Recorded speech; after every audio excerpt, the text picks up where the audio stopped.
மறைந்த முதலமைச்சர் ஜெயலலிதாவின் உருவப்படம் தமிழக சட்டப்பேரவையில் ஜூலை மாதம் திறக்கப்படும் என்று முதலமைச்சர் எடப்பாடி பழனிசாமி தெரிவித்துள்ளார். பிரதமர் நரேந்திர மோடிக்கு அழைப்பு விடுத்து அவர் எழுதியிருக்கும் கடிதத்தில் ஜெயலலிதாவின் உருவப்படத்தை திறந்து வைக்க வருமாறு கேட்டுக் கொண்டுள்ளார். ஜூலை மாதத்தில் தாங்கள் விரும்பும் நாளில் பங்கேற்க விருப்பம் தெரிவித்தார்.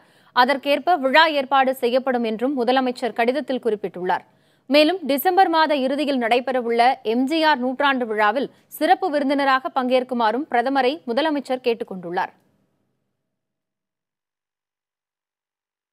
மாண்புமிகு இதயம் புரட்சித் தலைவி அம்மா அவர்களின் திருவுருவப் படத்தை சட்டமன்றத்திற்குள்